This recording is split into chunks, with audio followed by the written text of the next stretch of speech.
Thank you, Mr. Chairman.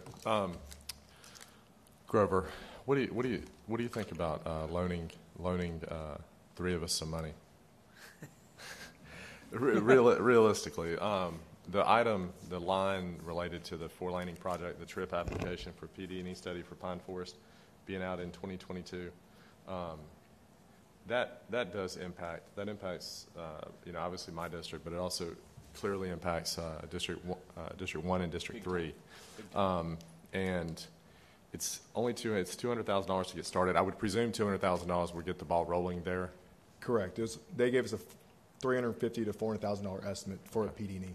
So if we could borrow $200,000 from either Olive Road or Pensacola Beach, and I'm not asking you to wait for it to come back from 2022, but with mine and Jeff's good friend, again, how we do it, and that's a priority. Yeah, we need to get that started. I would agree, and I know we're moving in the wrong direction, but again, I mean, what I know about the way LOST works, there are still unspent monies which we have cash for right now. So a $200,000 loan to move something through, not going to be a problem. All right, and what I would say, and 18 let's or hear 19 from Amy first. Well, no, I was just going to ask into 2018 or 2019. Well, so Grover, what I'm kind of asking, and wouldn't even ask, because I don't want the grid to show a reduction. That's not a net reduction.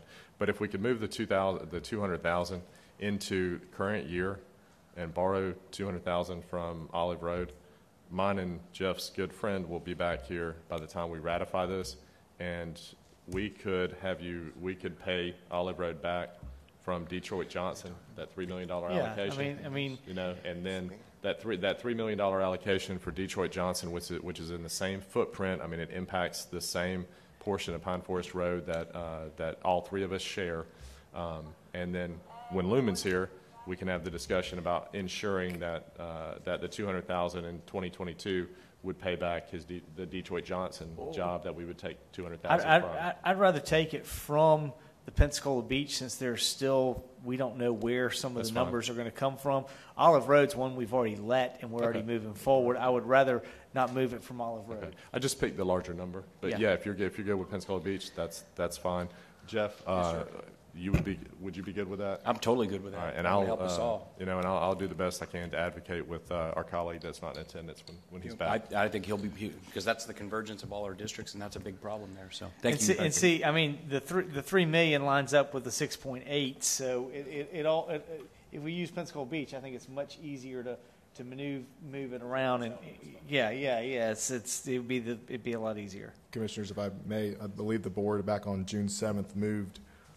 If you're looking at the $1.8 million in 2019 for the congestion and management plan, I think you moved 1.6 of that into current year. So if you were to go ahead and just move the entire 1.8, the other 200,000, that would then satisfy that 200,000 in 2022. Amy, if that's correct, I think it was 1.6 of the 1.8 you advanced. Is that to okay? current year? Yeah. So if you moved all of it, then that would cover it. Okay. Thank you. Thank you. Grover, you're recognized. No, and again, I am more than willing to work as we need to move a couple things through there. The issue is, as you know, we're sitting on cash balances. Yeah, so we can cash flow. We can cash flow it all. We can make it work. But I tend to agree with you.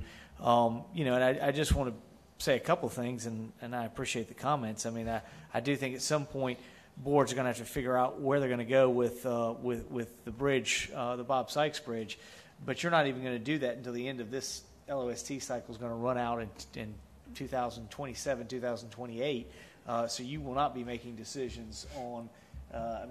My understanding is, David, we are going to push with the improvements we've done to the bridge. We've pushed the useful life out into the 2030s, and at that time is when you're going to get your money back from the money that's allocated for the toll. So I think that's probably going to be one of the biggest places the board's going to probably pull money from. I mean, they may have to pull some from LOST, but I think boards at that time will have the ability to flexibility. I just want to comment saying that we're going to have to start doing something for the bridge in 2000 and in this LOST cycle. I would absolutely wait till the next one. and figure out where you want to go with the toll and the other things. I mean, that should be a decision for that board, and they're going to have to figure out how to make it happen. Yeah, and there's going to have to be, there's going to have to be partnering. I mean, it's we can't squirrel away enough pennies for full participation. So there's a lot of variables that will go into that. Thank you. Grover, anything else from you? Doug, you're recognized. The problem, and I understand the sitting on cash balances argument, but the point is that we, Commissioner Berry, I guess we can, we'll hope for magnanimous behavior on the part of the state, but we actually actively took this back from the state. It seems that knowing full well that there's a large expense coming, and maybe I just haven't been in politics long enough to start thinking in these terms. I know that there's a very large expense coming. I know that there's a very large expense coming with the bridge that goes up in your district, Stephen, as well. That bridge got wore out when I-10 was broken, and so that accelerated the depreciation of that bridge. I know these huge expenses are coming. In my personal life, I set aside money. I squirrel. That's where you get the coffee can out, and you start putting the money away. I guess we don't do that in government, but it seems like that causes us to find ourselves in crisis mode quite often. I guess there's no appetite if I can't get past one vote on the idea of sinking funds and preparing for these things before they become a crisis. Then I'll just keep preaching from the rafters. But those are. I have not been able to make the shift yet to the point of once money is allocated. That money is allocated for that thing. When I set aside money to pay the mortgage next month, I don't then go thinking, oh, well, I've got $4,000 sitting there. I can go out and buy another Sea-Doo. I don't do that because Wendy would lose her mind.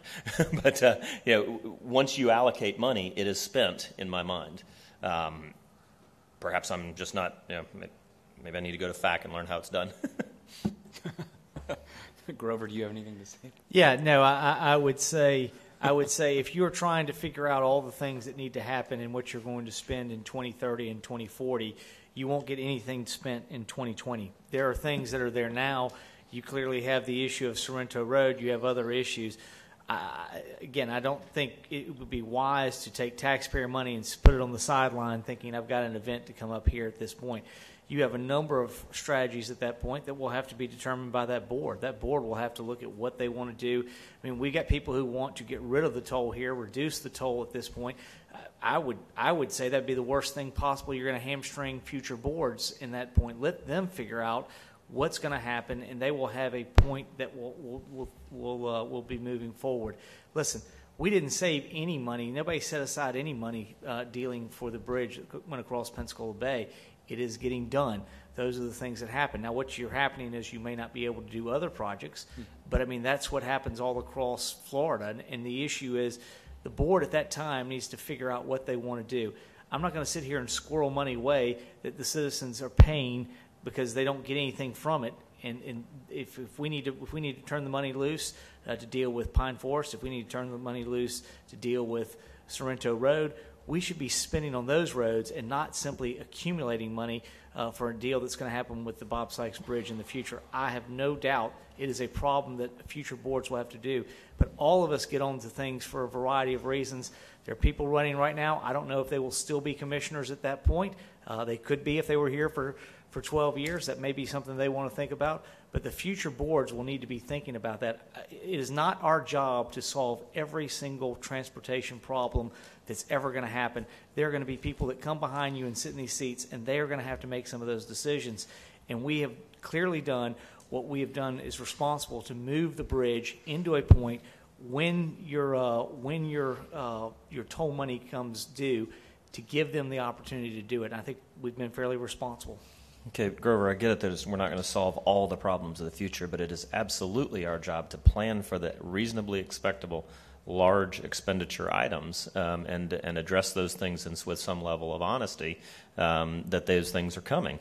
Again, I guess it's just a philosophical difference. I believe very strongly in planning your work and working your plan. If another commissioner came on board, I think that the Perdido Key Drive 4-lane is a great example of that. That was something that was planned for by this board under a previous commissioner. The people said, no, that's not the plan we want to go, and so when I came on board, we changed that. But we changed the plan. That's kind of the whole point. And that if you don't, I mean, and again, I'm not trying to go. I feel like you went a little bit to the you said a lot of alls and every and that kind of thing, and I know that's not the way you think, and so I'm not going to do the same in this conversation. But there are items that we know are coming, heavy expenditures in this county, and I feel like we're doing a disservice to a future board by not planning for those things and taking into consideration the weight that will place on our budget going forward. Thanks.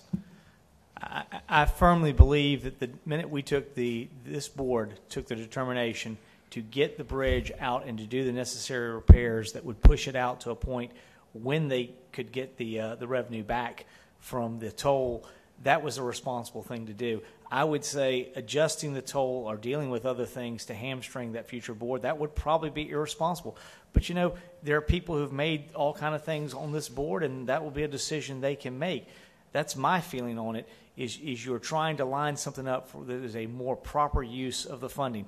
Nobody on this board was here when the board made a decision to take all the toll revenue and basically do a job on there that we probably might look at differently. I might have said, I don't think that was a wise decision. We probably would have been wiser thinking about how we're going to deal with the replacement of the bridge, but it's not a decision I got to make. I had to live with that decision for the 12 years I was on this board, and I feel like I did the responsible thing by getting the repairs made and shifting that bridge into a responsible time frame. Yeah, and I don't mean to. Certainly, I apologize if anything I've said sounds like I'm criticizing the decisions you made, and I certainly think that the squeezing the last bit of life out of that bridge as you've done was a great job.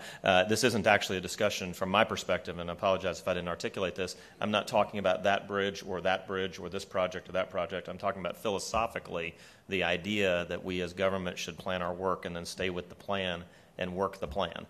So it really, again, I mean, Grover, I don't have any. I voted the way I voted with you. I think on 100% of those, and that wasn't because I like you. It was because you were right.